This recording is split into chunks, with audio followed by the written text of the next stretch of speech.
Channel. Adilabad పట్టణ master plan విషయంలో MLA Payal Shankar, MP Nagesh ప్రజలను తప్పుదోవ పట్టిస్తున్నారని మాజీ మంత్రి జోగు రామన్న ఆరోపించారు. కేంద్ర మంత్రి Rammohan Naidu airport master plan సిద్ధం కాలేదని స్పష్టం చేసిన అవాస్తవాలతో ప్రజలను భయాందోళనకు గురిచేస్తున్నారని మండిపడ్డారు. ఈ మేరకు ఏఎస్పీ మోనికను కలిసి వారిపై 420 కేసు నమోదు చేయాలని ఆయన ఫిర్యాదు చేశారు. రాజకీయ లబ్ధి కోసం నకిలీ ప్లాన్లను విడుదల చేయడం సమంజసం కాదని ఆయన డిమాండ్ చేశారు.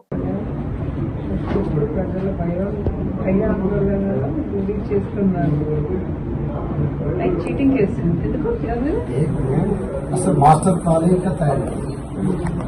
1 month 1.5 month before master plan అని చెప్పి వాళ్ళు రిలీజ్ లేదు. మాస్టర్ ప్లాన్ అని చెప్పి ఫిజికల్ సర్వే నెంబర్స్ ఏరియా ఉన్న ఎయిర్పోర్ట్ సంబంధించినటువంటి విమానయాన శాఖ మంత్రి ఆడిన స్టేట్మెంట్ ప్రెస్ మీట్ లో మన ఎమ్మెల్యే ఉన్నాడు, ఎంపీ ఉన్నాడు, ప్రెసిడెంట్ ఉన్నాడు, రామ్మోహన్ నాయుడు. అది ఇంకా మాస్టర్ ప్లాన్ తయారు కాలేదు. మాస్టర్ ప్లాన్ ఈ నెల 15వ తారీఖు నాడు తయారు చేయడానికి సిద్ధమవుతున్నాం. దాని తర్వాత మనం చేస్తాం అనేది. దాంతో ఏమైంది, ఇక్కడ కొన్ని గ్రామాలు అనుకోని ఖచ్చితంగా అంబేద్కర్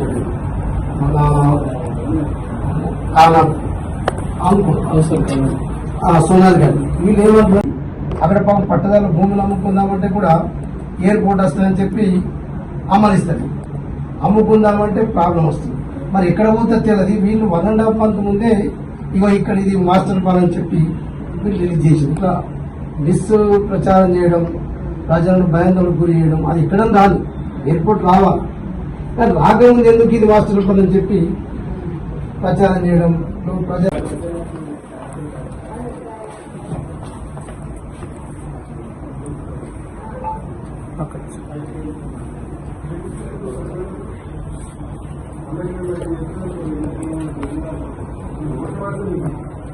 మంచిర్యాల జిల్లా బెల్లంపల్లి 28వ వార్డు వాట్సాప్ గ్రూపులలో సమస్యలపై ప్రశ్నించినందుకు మంతెన మోహన్ అనే వ్యక్తి తనను అసభ్యకరంగా దూషించాడని బాధితురాలు నలిమెల సునీత ఆరోపించారు. దీనిపై 1 టౌన్ పోలీసులు కేసు నమోదు చేయడం లేదని, డీసీపీని కలిసినా ఫలితం లేకపోయిందని ఆమె వాపోయారు.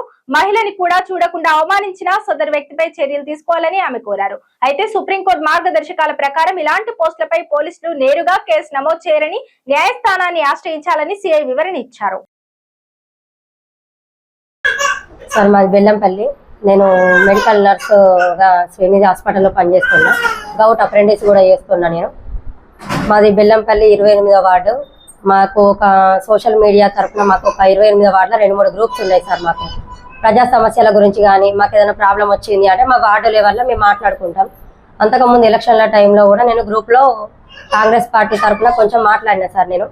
అయితే చిప్పా మనోహర్ అని చెప్పేసి ఒక అడ్వకేటు మా వార్డులో పోటీ చేసిరు సార్. పోటీ చేస్తే మేము అంటే దూరం నుండి వచ్చిరు కదా, మరి రేపు పొద్దుగాల మన సమస్యలకు ఆయన అందుబాటులో ఉంటాడా, రేపు పొద్దున ఎవరికైనా ప్రాబ్లం వచ్చి రోజు మనం చెప్పుకోవడానికి అందుబాటులో ఉండడు అని చెప్పేసి కొంచెం డిస్కషన్ మాట్లాడినాం సార్. ఆయన గెలిచిండు, అయిపోయింది. రీసెంట్గా ఒక ప్రజాపాలన జరిగింది సార్. ఎప్పుడు 6th రోజు చేసిరు. చేస్తే మేము ప్రజాపాలనలో మాకు చిప్ప మనోహర్ అడ్వకేట్ సార్ ఏం చెప్పారు అని అంటే కౌన్సిలర్ మనకు మంతెన మోహన్, ఒక కల్లూరి మల్లేషు అని చెప్పేసి వీళ్ళిద్దరిని ఏజెంట్గా పెడుతున్నామ్మా. ఏదైనా జరిగినా ఏదైనా ప్రాబ్లం ఉన్నా కూడా మీరు వాళ్ళకి చెప్పండి అని చెప్పేసి చెప్పారు సార్. ఇప్పుడు మాకు ప్రాబ్లం ఏంటిదంటే వాళ్ళకు మాకు పడదు. ఇప్పుడు మీరు వాళ్ళకి చెప్పండి అని చెప్పారు కదా, రేపు మేము ఇప్పుడు మేము వాళ్ళతో మాట్లాడాం కాబట్టి మేము మీకు డైరెక్ట్గా మేము వాళ్ళకి చెప్పుకోలేము, వాళ్ళు మీకు చెప్పలేరు. మరి మీరు వాళ్ళని ఎందుకు పేర్లు మెన్షన్ చేసారు సార్? మీరు ఇక్కడ ఉండము, మేము మీకు అందుబాటులో ఉండమమ్మా అని చెప్తే మేము మిమ్మల్ని గెలిపించుకోకపోదాం కదా. ఇప్పుడు మీరు ఎంత దూరం ఉన్నా కూడా మా సమస్యలు మీరు అర్థం చేసుకుంటారని ఇప్పటివరకు ఎవరు మాకు సరిగా సహకరించలేదని మిమ్మల్ని గెలిపించుకున్నాం అని చెప్పి నేను గ్రూప్లో వాయిస్ ఇచ్చిన సార్. నేను ఇస్తే వీళ్ళు ఏం చేసిరు అని అంటే కల్లూరి మల్లేషు, ఈ మంతెన మోహన్ వీళ్ళు డిస్కషన్ స్టార్ట్ చేసారు సార్. మంతెన మోహన్కి నేను పెట్టిన వాయిస్ రికార్డ్కి కామెంట్గా హగ్ స్టిక్కర్ పెట్టిండు సార్. అట్లా అన్నయ్య అట్లా పెట్టడం కరెక్ట్ కాదు, ఇది గ్రూపు 100 మంది చూస్తాను, మీరు అట్లా పెట్టుడు తప్ప అన్నయ్య అని చెప్పేసి నేను వాయిస్ రికార్డ్ ఇచ్చిన సార్. మళ్ళీ ఇంకోటి అట్లనే పెట్టిండు, మళ్ళీ అది కరెక్ట్ కాదు అంటే మళ్ళీ అట్లనే పెట్టిండు సార్. ఇప్పుడు దీనికి అడ్మిన్గా ఉన్న వాళ్ళు బొంతల శ్రీనివాసు, కోడి సురేష్ ఇద్దరు ఉన్నారు సార్. వాళ్ళకి ఇన్ఫర్మేషన్ ఇచ్చిన, అన్నయ్య ఇట్లా నైట్ టైంలా ఇట్లా నేను మాట్లాడిన వాయిస్ రికార్డుకు ఆయన మాట్లాడేదానికి సంబంధం లేదు, 100 మంది చూస్తున్నారు, కనీసం తప్పైందని కూడా చెప్పట్లేదు నాకు అంటే నా నెంబరే రిమూవ్ చేసిరు సార్. మరి ఆయనది కూడా చేయాలి కదా, ముగ్గురిని డిలీట్ చేసిరు. వాళ్ళని అప్పటిదప్పుడే ఒక అరగంట లోపల వాళ్ళను యాడ్ చేసుకున్నాడు. ఈ బొంతల శ్రీనుకు ఫోన్ చేసి మాట్లాడితే ఆయన ఏమంటాడు అని అంటే, నువ్వు చేసింది తప్పమ్మా, అందుకే నేను బ్లాక్ చేసినాం, మేము తీసేసినాము అని అంటారు. ఈ మన కౌన్సిలర్ కాబట్టి అన్నయ్య కూడా ఫోన్ చేసినాం సార్, చిప్ప మనోహర్కి ఫోన్ చేసిన. అన్నయ్య వాటిలో ఇప్పుడు మీరు పెట్టిన వీడియోకు నేను మాట్లాడినా కాబట్టి ఇప్పుడు నాకు ఇట్లా హగ్ స్టిక్కర్ పెట్టిండు, అది కరెక్టేనా, మరి మీరు పేర్లు మెన్షన్ చేసారు కరెక్ట్ కాదు కాబట్టి నేను మిమ్మల్ని అడిగిన, మరి ఈయన ఎందుకు అన్నయ్య ఇట్లా హగ్ స్టిక్కర్లు పెట్టాలి, మీరు ఆయన అడగండి అంటే ఆయన కరెక్టే చేసిండు, కరెక్టే మాట్లాడిండు అని చెప్పేసి ఈయన అంటుండు. ఆయన వాటి గురించి మాత్రమే సపోర్ట్ చేస్తారంట సార్. ఇప్పుడు మాకు ఏదైనా జరిగింది ఇట్లా అమ్మాయి కదా సార్, ఇప్పుడు మీరు ఎందుకు రారన్నా నేను మాట్లాడితే నేను వాటి గురించి మాత్రమే మాట్లాడతా, నాకు మీ అందరి గురించి మీ గొడవల గురించి నాకు అవసరం లేదని అన్నాడు సార్. ఆ వాయిస్ రికార్డు కూడా నా దగ్గర ఉన్నది. మళ్ళీ సార్ నేను 1 టౌన్కి వెళ్ళిన, మా గ్రూప్ తరఫున ఒక 2-3 తీసుకొని 1 టౌన్ పిఎస్కి వెళ్ళి, సార్ ఇట్లా సోషల్ మీడియాలో ఇట్లా పెట్టిండు, నాకు ఇప్పుడు ఆ స్టిక్కర్ అట్లా పెట్టడం చేయబట్టి నాకు ఒక 100 మంది ఫోన్ చేస్తాను, నువ్వేదో తప్పు చేసినావు అందుకే సైలెంట్గా ఉంటున్నావు, అందుకే నేను రిమూవ్ చేసిండ్రు అని వాళ్ళు అంటుండ్రు. సార్ మరి మీరు కేసు చేయండి అని అంటే 1 టౌన్ పిఎస్కి వెళ్తే సిఐ సార్తో మాట్లాడినా సార్. ఆయన ఏమంటుండు అని అంటే అది కేసు కాదమ్మా అని చెప్పేసి అంటుండు. సోషల్ మీడియాలో అంత అసభ్యంగా అయిన స్టిక్కర్ పెట్టినప్పుడు అది తప్పు అని చెప్పేసి చెప్పాలి, కనీసం మీరు పిలిపించండి బెదిరించండి సార్ అంటే మాకు సంబంధం లేదమ్మా మేము పిలిపియమన్నారు సార్. అన్న తర్వాత నేను డీసీపీ సార్ దగ్గరికి వెళ్ళిన, సార్ ఇట్లా పట్టించుకొని అంటారు సార్, నాకు పరువు అనిపిస్తుంది, నేను మెడికల్ స్టూడెంట్ని, రేపు పొద్దుగాల నాకు ప్రతి ఒక్కరు బయటికి వెళ్తే అక్క ఇట్లా జరిగింది అని చెప్పేసి అడుగుతున్నారు నన్ను, మీరు కొంచెం పట్టించుకోండి సార్ అని డీసీపీ సార్ చెప్తే సార్ స్పందించారు సార్. సార్ అన్నారు కదా, అమ్మ నువ్వు సిఐ సార్ దగ్గరికి వెళ్ళు, చెప్పు కంపల్సరీ కేసు చేస్తారు, నువ్వు సార్ పంపించిందని చెప్పండి అని చెప్తే సార్ నేను 8కి వెళ్ళినా సార్, నేను స్టేషన్కి 10 వరకు స్టేషన్లోనే ఉంచుకున్నాడు నన్ను. అసలు ఏం జరిగింది ఏంటిది అన్నది ఎంతమంది వచ్చినా కూడా వాళ్ళ పంచాయతీలు చేస్తుండ్రు తప్ప 10 వరకు స్టేషన్లో ఉంచుకున్నాడు సార్. ఈ నేను స్క్రీన్ షాట్స్ కలర్ ప్రింట్లు తీసి సార్ మీరు కేసు చెయ్య అన్నారు కదా, డీసీపీ సార్ చేయమని చెప్పిండు అని మాట్లాడితే మార్నింగ్ పిలిపిస్తా అన్నారు సార్. ఇప్పటికీ 2 డేస్ అవుతుంది, ఇంతవరకు నన్ను పిలిపియలేదు, వాళ్ళకు చెప్పలేదు. వాళ్ళు అదే విధంగా వాళ్ళ గ్రూప్లో మాత్రం అట్లనే నడుస్తున్నాయి సార్. ఇప్పుడు తప్పు చేసినట్టు నా నెంబర్ రిమూవ్ చేసి స్టిక్కర్లు పెట్టిన ఆయనది ఉంచుకొని ఆయన ఏదో మురికి కాలువలు తీసుకుంటా కౌన్సిలర్ అయినప్పుడు వేరే వాళ్ళు చేస్తే మేము అడుగుతాం కదా సార్, మరి మాదేం తప్పు లేదు. ఆయన నాకు చేసిన దానికి నాకు ఆయన మీద కేసు కావాలి సార్, లేదంటే మాత్రం నాకు ఈ మనోభావాలు నాకు దెబ్బతింటే మాత్రం నేను కంపల్సరీ ఏదైనా చేసుకొని పోయే పరిస్థితే ఉంది తప్ప వీళ్ళెవ్వరు సహకరించలేరు సార్. మనోహర్ అన్న కూడా ఏమంటున్నాట, నీతోనేమవుతుంది అని ఆయన కూడా మాట్లాడు ఉండి నువ్వేం చేయగలుగుతావు, నీతోనేమవుతుంది, ఈ మంతెన మోహన్ అంటుండు కదా అడ్వకేట్ ఉన్నాడు నా వెనకాల, నువ్వు కేసు పెట్టుకున్నా కూడా నేను మాట్లాడుకోగలుగుతా అని ఆయన అంటుండు. ఇప్పుడు నాకు ఏం లేదు సార్, ఈ మంతెన మోహన్, బొంతల శ్రీనివాసు, కోడి సురేష్ వీళ్ళు గ్రూప్లో నుంచి నన్ను మన అడ్మిన్గా వీళ్ళు ఉన్న వాళ్ళు నన్ను రిమూవ్ చేసిరు సార్. ప్రాబ్లం అక్కడ నాకు 100,000 మందిలో స్టిక్కర్ పెట్టడం తప్పు, దానికోసం అడిగితే వీళ్ళు ఎవరు స్పందించలేదు. నాకు ఇప్పుడు వీళ్ళందరూ కంపల్సరీ రెస్పాండ్ కావాలి సార్, మంతెన మోహన్ మీద కేసు కావాలి, కంపల్సరీ కేసు కావాలి. ఆయన కాంప్రమైజ్ చేసుకుంటా అన్నా కూడా ఆయన అదే విధంగా వీళ్ళు సపోర్ట్ చేసినందుకు వీళ్ళు కూడా సార్ అడ్మిన్ అయి ఉండి ఈయన కూడా నాకు స్పందించలేదు, నాదే తప్పు ఉన్నట్టు తీసేసిండ్రు. ఈ చిప్ప మనోహర్ సార్, అర్చన మేడము కౌన్సిలర్ మాకు, చిప్ప మనోహర్ అన్నయ్యకు కూడా నేను ఫోన్ చేసిన, వాయిస్ రికార్డ్ నా దగ్గర ఉన్నది, అయినా కూడా ఏ విధమైన స్పందించలేడు. అయినా కూడా రావాలి, ఈ వార్డుకు సంబంధించిన సమస్యలు తీర్చాలి, నాకు జరిగిన అన్యాయంగా ఆయన ఏం చేస్తాడు ఒక అడ్వకేట్ కాబట్టి అయిననే లీగల్ గా ప్రొసీడ్ కావాలి సార్. నేను మాట్లాడిన దాంట్లో తప్పు ఉంటే నా మీద చర్య తీసుకున్నా కూడా నేను ఊరుకుంటా, నేను మాట్లాడిన దాంట్లో తప్పు ఉన్నదా లేదా అన్నది మరి అడ్వకేట్ కాబట్టి ఆయనని చేయాలి. వీళ్ళందరూ నాకు సార్ ఇప్పుడు మనోహర్, చిప్ప మనోహర్ కానీ, మంతెన మోహన్ అన్న, బొంతల శ్రీనివాసు, కోడి సురేష్ నలుగురు నాకు రెస్పాండ్ కావాలి సార్. వాళ్ళ నలుగురు మీద మీరు చర్యలు తీసుకోవాలి. కరీంనగర్ లోని రాగా హోటల్లో Indian institute of homeopathic physicians ఆధ్వర్యంలో డాక్టర్ శామ్యూల్ హనీమన్ జయంతి మరియు ప్రపంచ హోమియోపతిక్ దినోత్సవం ఘనంగా నిర్వహించబడ్డారు. కరీంనగర్ మేయర్ కోలగాని శ్రీనివాస్ మరియు ఏసీపీ సి ప్రతాప్ ముఖ్య అతిథులుగా వచ్చేసి హోమియోపతి వైద్యం యొక్క విశిష్టతను కొనియాడారు.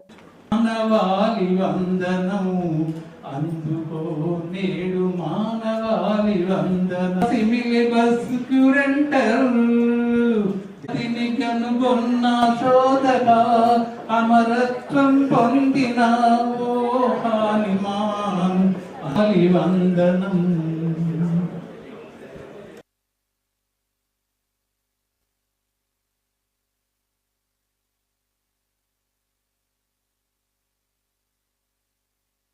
కరీంనగర్ ప్రజలకు మరియు కరీంనగర్ పరిసర ప్రాంతాలకు వరల్డ్ హోమియోపతి డే మరియు శామ్యుల్ హానిమన్ బర్త్డే సెలబ్రేషన్స్ తెలిపిస్తున్నాము.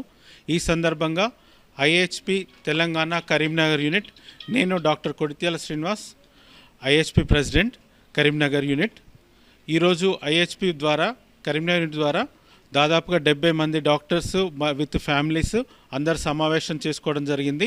మరియు దాదాపుగా 120 మంది మా మిత్రులు అందరూ కూడా జాయిన్ అయ్యారు. ఈ సందర్భంగా మన చీఫ్ గెస్ట్గా శ్రీ ప్రతాప్ గారు, ఏసీపీ కరీంనగర్ గారు, మరియు కొలగాని శ్రీనివాస్ గారు, మేయర్ కరీంనగర్ వాళ్ళు వచ్చారు.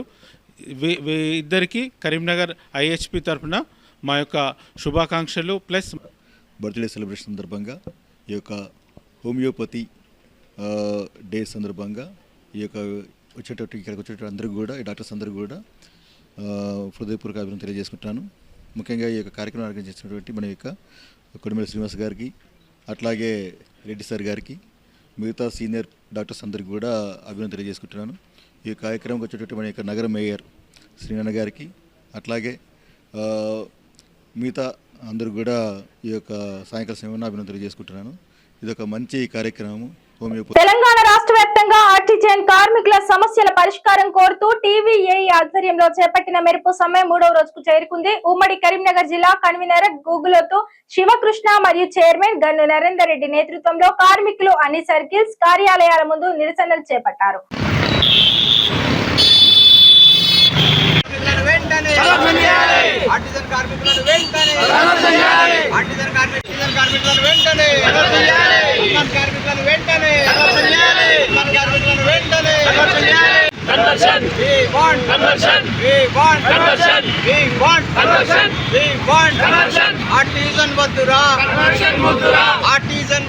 ఖానాపూర్ నియోజకవర్గంలో తక్షణమే మొక్కజొన్న కొనుగోలు కేంద్రాలను ఏర్పాటు చేయాలని భారతీయ జనతా పార్టీ రాష్ట్ర ప్రభుత్వాన్ని డిమాండ్ చేసింది. బీజేపీ మండల అధ్యక్షుడు పుష్పాల ఉపేందర్ మాట్లాడుతూ రైతులు ఎంతో కష్టపడి పండించిన పంటను అమ్ముకోలేక ఇబ్బందులు పడుతున్నారని, రుణమాఫీ మరియు రైతు భరోసా అమల్లో సర్కార్ విఫలమైందని విమర్శించారు. భారత్ మాతా కీ జై. జై జవాన్ జై కిసాన్. జై జవాన్ జై కిసాన్. తెలంగాణ రాష్ట్ర ప్రభుత్వాన్ని మరియు స్థానిక ఎమ్మెల్యే వెడమ బుజ్జు గారిని భారతీయ జనతా పార్టీ తరఫున ఖానాపూర్ మండలం తరఫున మేము ఒకటే డిమాండ్ చేస్తున్నాం. ఖానాపూర్లో రైతులు మొక్కజొన్న పంట వేసి ధాన్యాన్ని అమ్ముకోవడానికి చాలా ఇబ్బందులు ఎదుర్కొంటున్నారు. అట్టి మొక్కజొన్న పంట మొక్కలను మార్కెట్ యార్డ్లో కానీ కొనుగోలు కేంద్రాన్ని కానీ ఏర్పాటు చేసి తక్షణమే మొక్కజొన్న రైతులను ఆదుకోవాలని కోరుకుంటున్నాం. ఇప్పటికీ కనీసం మొక్కజొన్న విషయంలో మీరు స్పష్టత ఇవ్వకపోవడం చాలా దురదృష్టకరం. రైతులను ఆదుకుంటాం, రైతు ప్రభుత్వం అని చెప్పుకుంటున్నాం. మీరు ఇప్పటికీ కనీసం రైతు రుణమాఫీ కూడా పూర్తి చేయలేదు, రైతు భరోసా కూడా ఇంకా ఎవరికి పూర్తి చేయలేదు. రైతు ప్రభుత్వం అని చెప్పుకున్నాం. మీరు రైతుల మీద ఇలాంటి చర్యలు నిరంకుశత్వానికి నిదర్శనం చూపుతున్నాయి. మీ ప్రభుత్వం వెంటనే స్పందించి రైతులను ఆదుకునే విధంగా మొక్కజొన్న కొనుగోలు కేంద్రాన్ని తక్షణమే ఏర్పాటు చేసి ఆ మొక్కజొన్న మొక్కలని కొనుగోలు చేయాలని మేము భారతీయ జనతా పార్టీ ఖానాపూర్ తరఫున డిమాండ్ చేస్తున్నాం. తక్షణమే రైతులు కొనుగోలు కేంద్రానికి ధాన్యాన్ని తెచ్చే విధంగా మీరు ఏదైనా ప్రకటన విడుదల చేసి రైతుల పక్షాన ఉండాలని మేము డిమాండ్ చేస్తున్నాం. భారత్ మాతా కీ జై. జై జవాన్ జై కిసాన్. జై జవాన్ జై కిసాన్. నిర్మల్ జిల్లా పట్టణంలోని సిటీ కన్వెన్షన్ హాల్లో శనివారం వారసత్వ సంబరాలు కార్యక్రమం అత్యంత వైభవంగా జరిగింది. రిటైర్డ్ ఐఏఎస్ అధికారి పార్థసారథి ముఖ్య అతిథిగా హాజరై జిల్లా చరిత్ర మరియు సంస్కృతిపై రచయితలు రూపొందించిన పలు పుస్తకాలను ఆవిష్కరించారు. ఉమ్మడి ఆదిలాబాద్ జిల్లాతో తనకున్న అనుబంధాన్ని గుర్తు చేసుకున్న ఆయన సాహితీ సృజనలో మహిళా రచయితలు ముందుండడం గర్వకారణమని అన్నారు.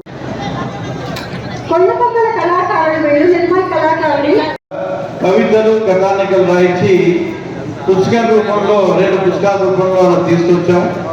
అట్లాగే సివిల్ సప్లైస్ కమిషనర్గా ఉన్నప్పుడు వినియోగదారుల హక్కుల మీద మరొక పుస్తకం తీసుకొచ్చాం.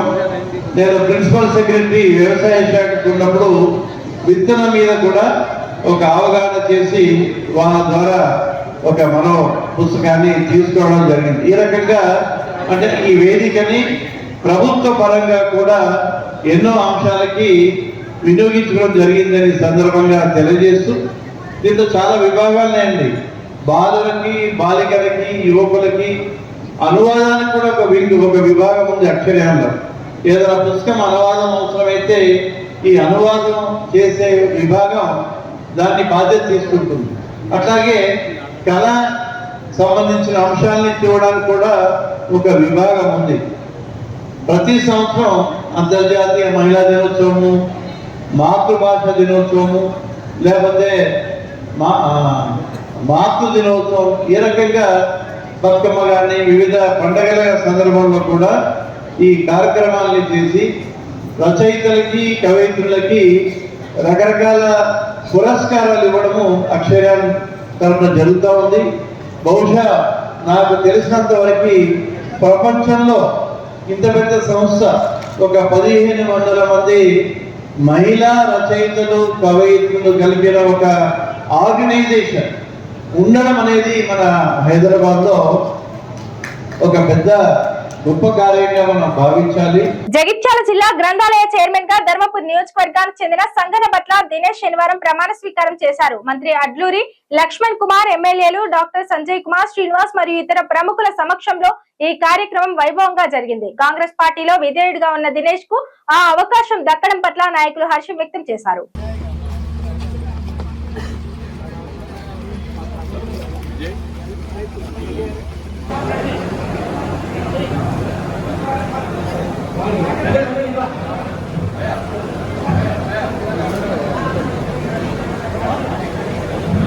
ఈ అభినందన సభకు ఇచ్చేసినటువంటి ఆత్మీయులందరికీ కూడా మరొకసారి స్వాగతం తెలియజేస్తున్నాం.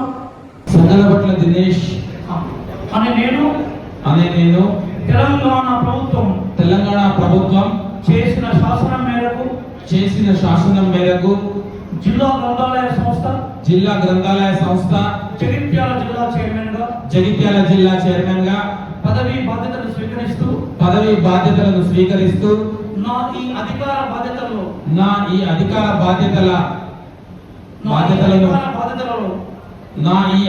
బాధ్యతలను గ్రంథాలయాల వేదికగా రాష్ట్ర జిల్లా ప్రజల యువత మహిళలతో జ్ఞాన వికాసం కోసం కృషి చేస్తానని నవ భవనాలు మౌలిక సదుపాయాలు సృజనాత్మక ఆలోచనలతో కూడిన విద్యార్థి లోకం నిర్మాణానికి నా వంతు సహకారం అందిస్తానని అక్షరాలు పుస్తకాలయ వారధిగా సైద్ధాంతిక భౌతిక పునాదులను బలంగా ఏర్పాటు చేయడం ద్వారా జ్ఞాన తెలంగాణ స్వప్నాన్ని సాధించడానికి నిరంతరం పాటుపడతానని భారత రాజ్యాంగంపై ప్రతిజ్ఞ చేసి మీ సాక్షిగా నా సేవలను ప్రజలకు అంకితం చేస్తాను. Thank you sir. జగిత్యాల జిల్లాను మత్తురహితంగా మార్చే లక్ష్యంతో ప్రభుత్వ ఆసుపత్రిలోని డి అడిక్షన్ సెంటర్ ను MLA doctor Sanjay Kumar, SP Ashok Kumar సందర్శించారు. ఈ సందర్భంగా ఎస్పీ మాట్లాడారు. డ్రగ్స్ నిర్మూలనకు ప్రత్యేకంగా ఈగల్ టీం ని ఏర్పాటు చేశామని, అక్రమ విక్రయదారులపై కఠిన చర్యలు తీసుకుంటామని హెచ్చరించారు.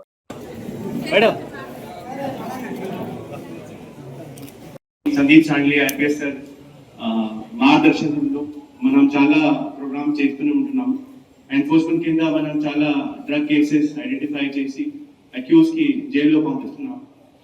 బట్ ఒకటే, ఇది ఎన్ఫోర్స్మెంట్ తోనే మొత్తం డ్రగ్స్ రిమూవ్ ఉండదు.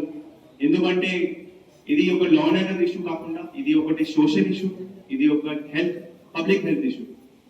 సో ఇది రిమూవ్ చేయాలంటే మన హెల్త్ డిపార్ట్మెంట్ అండ్ మన సొసైటీ, సమాజంకి కూడా చాలా సహయోగం కావాలి. సో ఈ రోజు డ్రగ్ డిటెక్షన్ సెంటర్ ఓపెన్ మన జగిత్యాలలో అవుతుంది. సో ఈ డ్రగ్ డిటెక్షన్ అంటే ఒకటి సెకండ్ ఛాన్స్. మనకి ఎప్పుడైనా అడిక్ట్ అయ్యే పర్సన్ ఉన్నారు, ఎందుకు అడిక్షన్ తో ఎంత సఫర్ అవుతారో అతనికే తెలిసి ఉంటుంది. ఇది మనం అర్థం చేసుకోవాలి. అండ్ మనం యాజ్ అ పోలీస్ డిపార్ట్మెంట్ మనం చేస్తున్నాము, మీరు as a society me friends ఎవరైనా ఎట్లా అలవాటు పడే కావాలంటే మనకి కూడా మీరు చెప్పి మనం వాళ్ళకి కౌన్సిలింగ్ ఇస్తాం, వాళ్ళకి మోటివేట్ చేస్తాము ఇక్కడ డీడిక్షన్ సెంటర్ రావడానికి. సో నేను చెప్పిన already it is rehabilitation centre for them. ఇక్కడ డాక్టర్ కొన్ని నిన్న డిస్కస్ చేసాం, 21 days ప్రోగ్రామ్ ఉంటుంది. అది దాని తర్వాత సక్సెస్ఫుల్ రేట్ చాలా ఎక్కువ ఉన్నాయి. ఇంకా ఈ యూత్ పిల్లలకి ఎక్కువ మనం చూస్తున్నాం అలవాటు ఉంది డ్రగ్స్. సో ఈ యూత్ టైం అంటే మనకి చాలా ప్రీషియస్ టైం. ఇప్పుడు మన ప్రీషియస్ టైం క్రాస్ చేస్తున్నాం. సో నేను ఇప్పుడు నిజామాబాద్ జిల్లా దర్పల్లి మండలం గుడి తండాలో ప్రాథమిక సహకార సంఘం ఆధ్వర్యంలో వరి ధాన్యం కొనుగోలు కేంద్రాన్ని సర్పంచ్ మలావత్ సరస్వతి రమేష్ నాయక్ శనివారం ప్రారంభించారు. ఈ సందర్భంగా ఆమె మాట్లాడారు.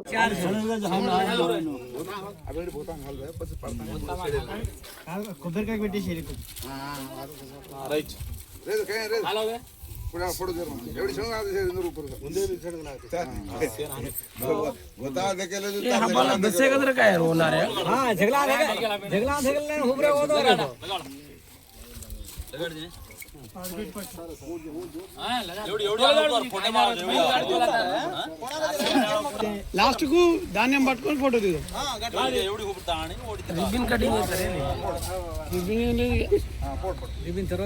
అప్పట్లో బిఆర్ఎస్ రిబ్బన్ పట్టుకొని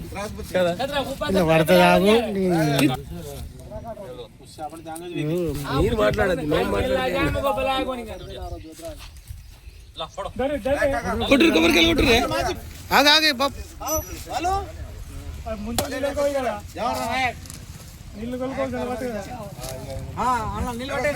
మన గుడితాండ గ్రామ పంచాయతీ పరిధిలో టీఎస్సీఎస్ ఆధ్వర్యంలో వరి ధాన్యం కొనుగోలు కేంద్రం ప్రారంభించడం జరిగింది. అదేవిధంగా ఈ వరిని మంచిగా ఎండబెట్టుకొని తాలుబీలు లేకుండా సిబ్బందిని టీఎస్సీఎస్ ఆధ్వర్యంలో కొనుగోలు కేంద్రం చాలు చేయడం జరిగింది. ఈ సిబ్బందిని తాలు లేకుండా ఏం లేకుండా మంచిగా ఎండబెట్టి సకాలంలో సహకరించాలని చెప్పేసి రైతులకు కోరడం జరిగింది. అదేవిధంగా మన సిబ్బంది కూడా ఏ విధంగా అయినా రైతులకు అన్ని విధాలుగా సహకరించాలా. ఇప్పుడు వేసవి కాలం నీళ్లు కానీ ఏ విధంగా కానీ నీడ గురించి కానీ ఎప్పటికప్పుడు స్పందించి రైతులను మేలుకోలు విధంగా ఉంచాలని చెప్పేసి కోరడం జరిగింది. ఈ కార్యక్రమానికి వచ్చిన గ్రామ పెద్దలకు ప్రజలకు అందరికీ నాయక ధన్యవాదాలు. ఆదిలాబాద్ జిల్లా రిమ్స్ ఆడిటోరియంలో ప్రజాపాలన ప్రగతి ప్రణాళికలో భాగంగా నిర్వహించిన ఆరోగ్య వారోత్సవాలు ఘనంగా జరిగాయి. ఔషధ నియంత్రణపై నిర్వహించిన వ్యాస రచన, క్విజ్ మరియు ఉపన్యాస పోటీల్లో గెలుపొందిన విజేతలకు జిల్లా కలెక్టర్ రాజాశిష ప్రశంసా పత్రాలు, బహుమతులు అందజేశారు.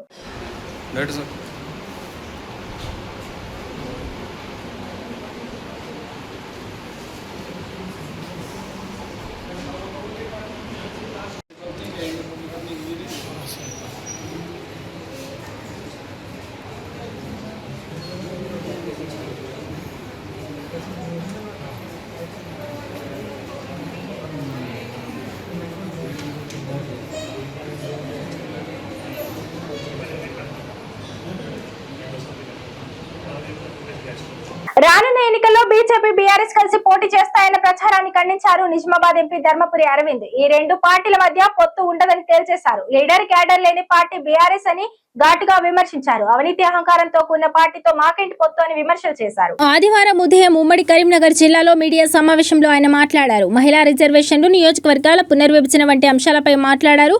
ఇదే సందర్భంలో తెలంగాణ రాజకీయాల గురించి నోరు విప్పారు. ఎక్కడెక్కడి వారు బీసీల గురించి మాటలు చెబుతున్నారని అన్నారు. కొత్త పార్టీ వస్తుందని ఆమె కూడా బీసీల గురించి మాట్లాడుతున్నారని వ్యాఖ్యానించారు. పాత మేడమే కొత్త పార్టీ, కొత్త సబ్జెక్టు గురించి మాట్లాడుతున్నారని ఎద్దేవా చేశారు.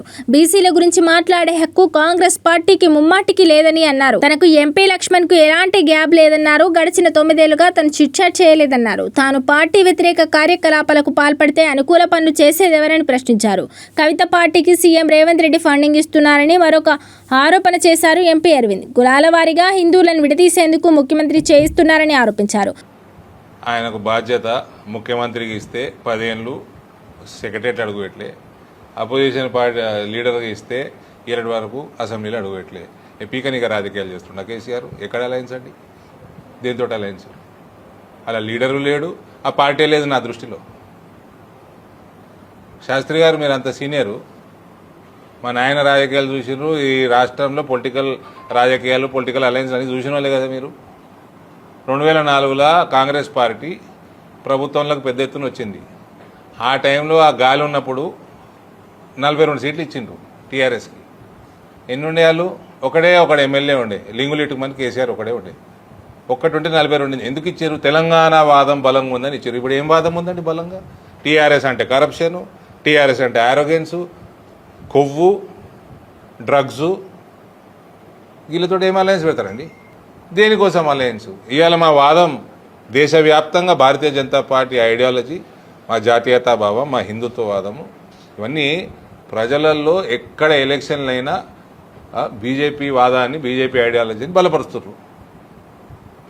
Hour ideology is strong and ideology, India desperately needs this ideology to be implemented in every state, every nook and corner of the country. వాళ్ళకి ఏముందండి? బీఆర్ఎస్కి ఐడియాలజీ ఏముంది? అయిపోయాయి, తెలంగాణ వచ్చి 12 ఏళ్ళు అయిపోయాయి.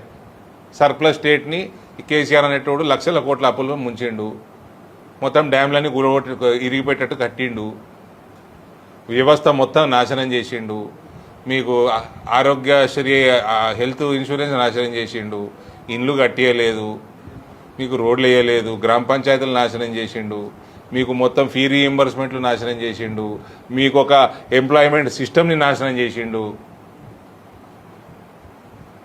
కేసీఆర్ చేసిన మంచి పని ఏందండి? 2000 రూపాయలు పెన్షన్,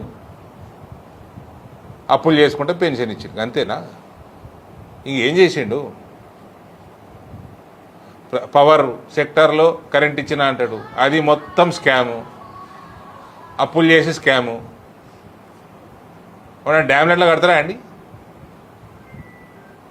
ఒక్కసారి కూడా నీటు నిల్వ చెయ్యలేని డ్యాములు కడతారు కూడా లక్షల కోట్లు పెట్టి. అటువంటి వారితో అలయన్స్ పెట్టుకుంటారా?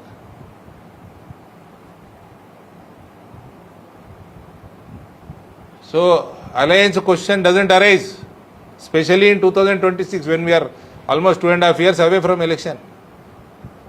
BJP will rise, BJP will rule in Telangana.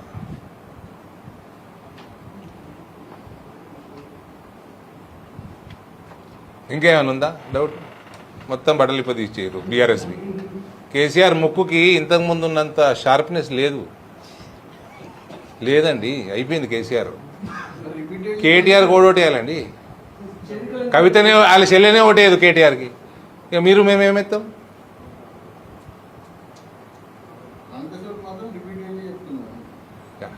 Congress వాడు ఆయనకి నడిపి వస్తలేదు, అది ఏదో వేరే వాళ్ళని బదనాం చేయాలని చేస్తున్నాడు.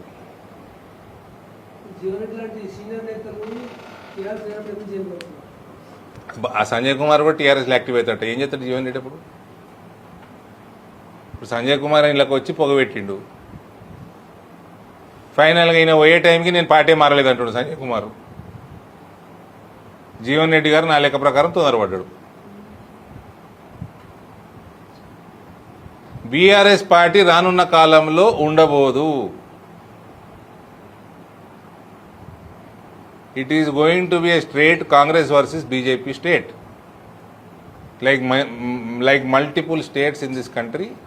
This state also will be a bilateral. BRS అయిపోయింది వాళ్ళకు ఒక, దెర్ ఈజ్ నథింగ్. వాళ్ళ క్యాడర్ కూడా ఏమైనా వర్కర్లు అందరూ కూడా ఆ పార్టీకి ఈ పార్టీకి వచ్చిన వాళ్ళు. ఇది వరల్డ్ బులెటిన్. మరో బులెటిన్ లో మళ్ళీ కలుద్దాం. Stay on SVS channel.